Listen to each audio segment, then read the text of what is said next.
Hey, what's up, everybody? Good morning and welcome back to the Mic Drop Show. Hey, this week's episode, buckle up. I'm Mike Morawski. I'm an investor, an operator, an author, a coach. I'm a deal maker.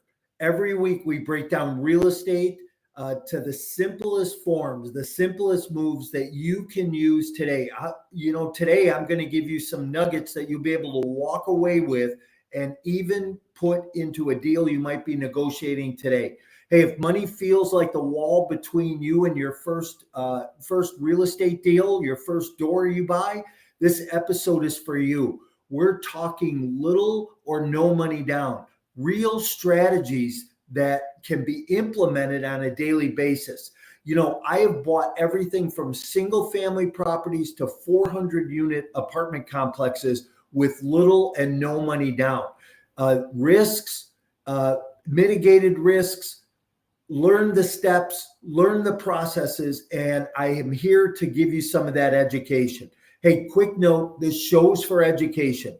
Do your own due diligence before you sign anything. Today, we're lining up some of the biggest questions we've gotten from our masterclass 2 weeks ago, where I taught about real estate strategies, little and no money down. And I use one technique that I've used over and over again for years that has helped me buy hundreds and thousands of real estate transactions. Zero down, little money down, small, creative ways of putting deals together that keep you out of the traditional aspects of financing real estate. Hey, I share clear examples, clear ideas, and also talk about the pitfalls to avoid along the way. So I did a master class a couple of weeks ago, and it was a master class on little or no money down, creative financing techniques. And there's a lot of ways to do this. There's a lot of terminology for it. There's land contract, there's owner financing, there's rent to own, there's subject to, there's wraps, there's assumptions. There's a lot of ways. And what I tend to do is I take all of those techniques and I put them into one system that I use. And that one system really creates a win-win situation for the seller and for you as the buyer. And one thing I always talk about is when you are putting a deal together, whether it's traditional financing, whether it's creative financing, you want to create an environment, a situation that's win-win. I always say if I walk away from a deal feeling like I got the upper end on the seller, that's not really a good deal. You're going to be in that deal for the next several years. And sometimes in many cases could be 10 or 20 years with a seller. You don't want to start out with a bad attitude. You don't want the seller having a bad attitude. I always say if I walk away and the seller got more than me, then I'm going to have a challenge or an issue over the next few years.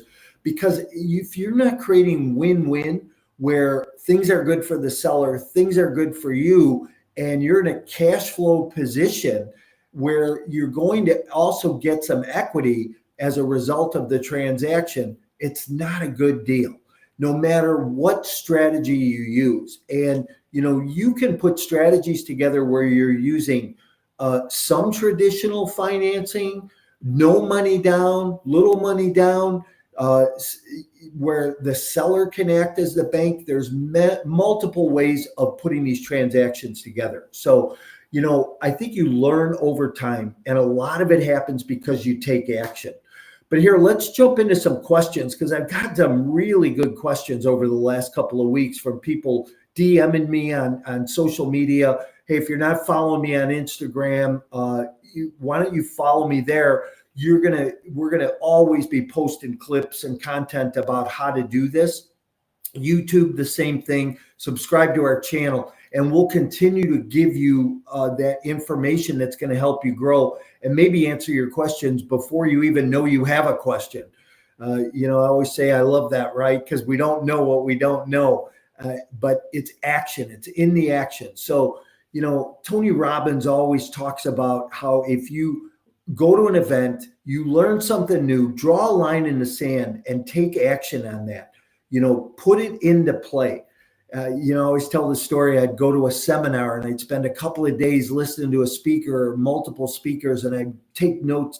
But I always had that other notepad where I was able to write down those key things, those golden nuggets that came up, and go back to my business and implement them in my business, where my business could continue to grow year after year. So, one of the first questions that I got was, what's a true no money down deal? And where do you find one today? Well, I think we have two questions there, right? Where do we find that deal today? And what's a true no money down deal? Well, a true no money down deal is where you can maybe just take over payments for a seller and not have to put any money into the deal. Are those deals possible? They are. Do you, in many cases, need to have a little bit of money? Yeah, a little bit, some closing costs. Maybe you're going to pay for a broker that was part of the transaction. There might be some incidentals that you have to pay for.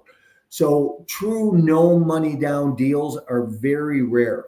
However, there are a lot of deals that you can do that are little money down, or where you maybe raise capital, bring a partner in that's a capital partner.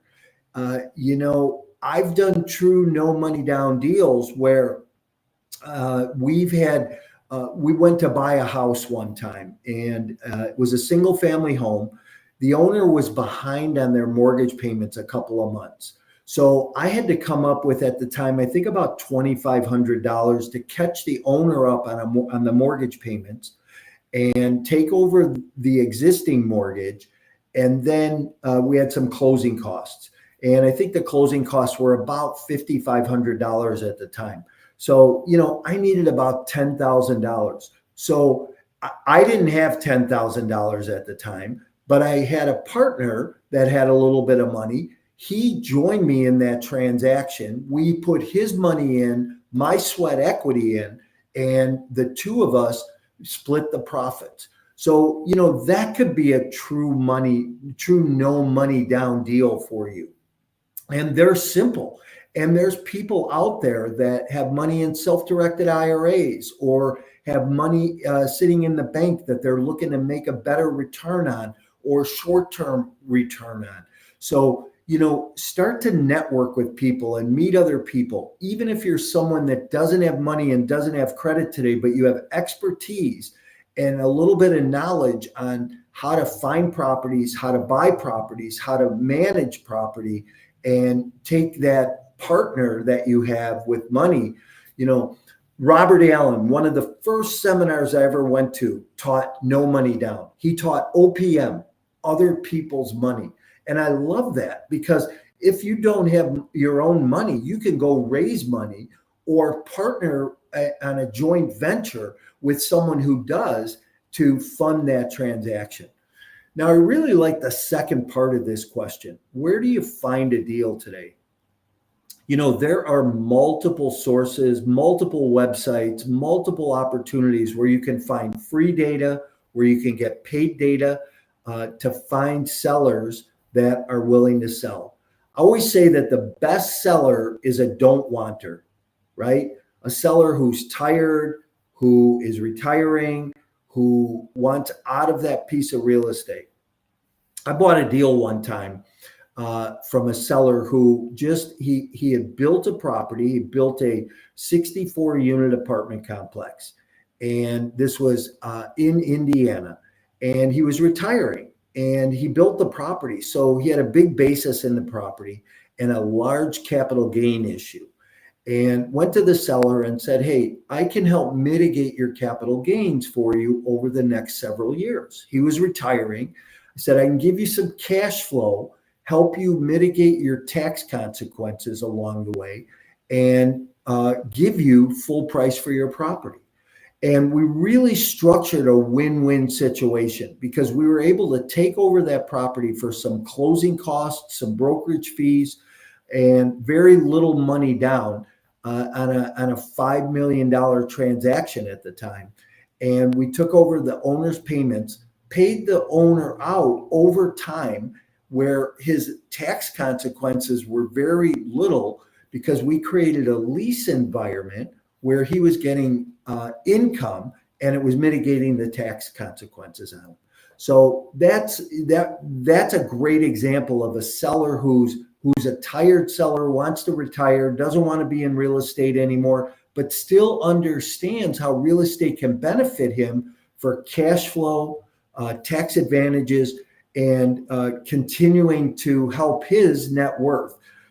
Because we gave him full price for the property, we weren't negotiating on anything. So that's a great example of how this can work. Again, where do you find those deals today? Well, one place, and I'm going to give you one place that really works in every city around the country and in every market, and that's expired listings. I was a residential real estate agent for 15 years, and most of my business was built off of expired listings and for sale by owners. These are the people that don't use a real estate agent, that are trying to sell their property on their own. We called them FSBOs at the time, right? And expired listings. There's 15,000 fired real estate agents every day in this country. 15,000 listings that did not get sold on a monthly basis, where you have the opportunity in the market that you're in to go find those expired listings and to go approach those sellers. And if the deal works and it cash flows for you, and that's the number one thing, is you want to make sure that there's cash flow from that property for you in order to execute a good win-win situation. So expired listings is one of the best places. There's multiple ways to find those opportunities today. There's foreclosures that have been filed, lis pendants on properties. There's properties that have liens on them. There are, expired listings. There's tax properties. There are estate sales, probate. So there's multiple places. You just start to find an area that you're most comfortable in and work in that area, and you will continue to find those deals. In my master class, one of the things I teach about is how do we get into each one of those areas, and what techniques and systems do we need to put in place for driving traffic and really expanding your vision or expanding your funnel for finding those sellers. Another question I got here is, how do you use seller financing to reduce or remove a down payment? I love this technique. There's lenders out there, and I work closely with a creative lender, and the lender will finance, let's call it up to 75% of the purchase. So what you're doing now is you're asking that seller to hold back, 30 to 50, 30 to 25 to 30% of that purchase in a second mortgage. And that's really one of the simplest ways to do it. So let's say that you're buying a property, and I'm just going to use $100,000 because it's simple math. Let's say that the seller owes $60,000 on that property, and the seller is looking for a little bit of money. You can go in and get a traditional creative funding loan from a lender that we recommend and we use, that you have the ability to finance up to 70%. So you get a loan for 70% of that property, and you pay off the first mortgage, you pay the seller, and the seller holds back 30%. And you can negotiate the interest, you can negotiate those terms with the seller.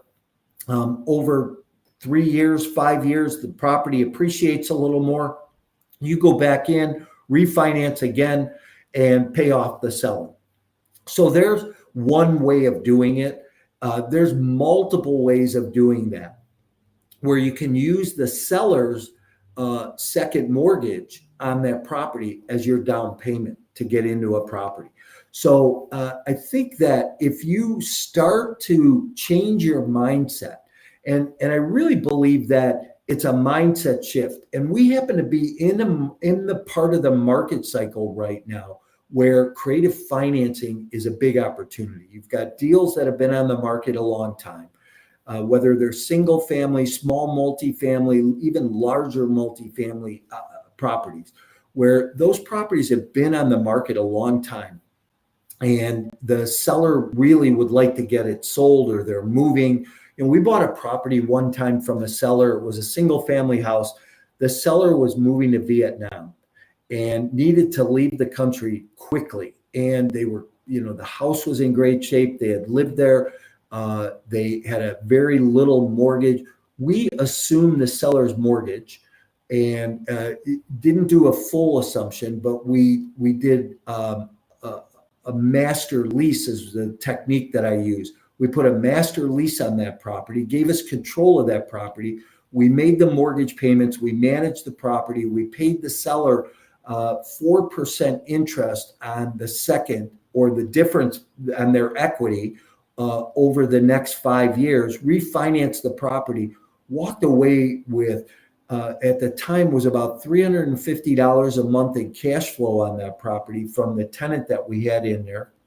And we, 5 years later, sold the property and profited about $75,000 after we paid off the first mortgage and the seller second. So there's great opportunity in these properties, and actually will give you an opportunity to hold these properties for 5, 10, even longer terms. And I always say, price is less important than terms are.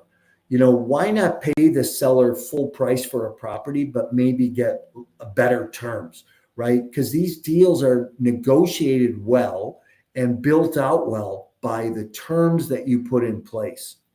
I think I have time here for one more question this morning. And, I got a number of questions here, so we'll pick some more of these up next week.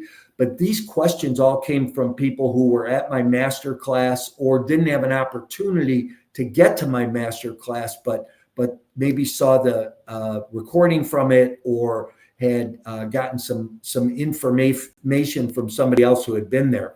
But one of the questions I got was, how do partnerships work with sweat equity, credit partners, and capital partners, and how do you protect everyone? That is a great question, and there's a lot there to unpack, really, in that question.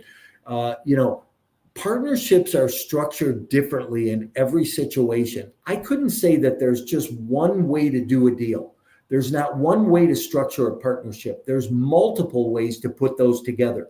And every deal that you try to do or encounter, it can use a different strategy or a different train of thought, right? The way you think, when you start to change your mindset and you start thinking creatively about how to structure a deal and how to create a win-win situation, how to use other people's money, how to use the tenant's money for what you're trying to accomplish and pay down those mortgages, and you start to really think, change your thinking, these deals start to come together a lot easier for you. Somebody asked about, can I use a HELOC? Well, if you own a property, you could use a HELOC loan. I don't suggest it because I never like to encumber or tie up the property that I own.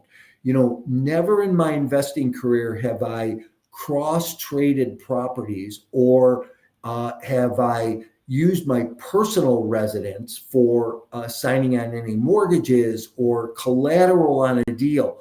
It's always been my philosophy that I never wanted to entangle my personal residence or any of the personal things that I had, just because I never wanted to, if your business goes bad and your personal life is entangled in your business, then you stand to lose everything. So I've always kept my personal properties, my personal items separate from my business, which I think is a really good strategy. I learned that years ago from somebody, and it's always proved well and done well. Private loans are a way to put a capital stack together as part of that partnership. You can use hard money. You can use creative lenders. There's multiple capital partners out there that you can use in what we call the capital stack. Every time you buy a piece of property, it's not just one way of getting a loan, right? It's not just one traditional way of financing, but there's multiple things that, I'll give you an example. When we go and buy a large multifamily deal, we never just have bank financing and limited partners. We'll have bank financing. We might have preferred equity. We might have limited partners. We might have bank financing and bridge or gap funding. We might use a different loan product for some construction. So there's multiple ways to put together that capital stack, and you can do the same thing in creative financing. So I hope this morning was helpful for you. Boy, I burned through this morning, didn't I? That's it for today, though. I want to thank you for hanging out with me this morning on the Mic Drop Show. Hey, remember, we're here every Wednesday morning breaking down your questions. Maybe we'll have a great guest on from time to time. If you know anybody who'd be a great guest, who's really talented in creative financing or self-funding deals, let me know. I'd love to have them on the show. If you want deeper conversation about this or a deeper walkthrough, give me a call, DM me. I'll share some strategies, some tips with you. Maybe you're working on a deal right now. We need to walk through that deal math a little bit.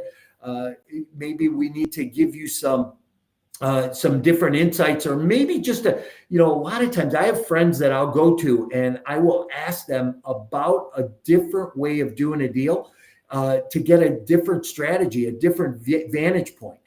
Sometimes I miss something and sometimes somebody else picks something else up. So that's always a great opportunity. Call me, reach out to me. Hey, if you are ready to go to my next masterclass, I'm doing a masterclass on December 10th. It's a free class. It'll be 2 hours, and I'm going to teach some serious, no money down, little money down, creative strategies that will help you in the coming months in this real estate market.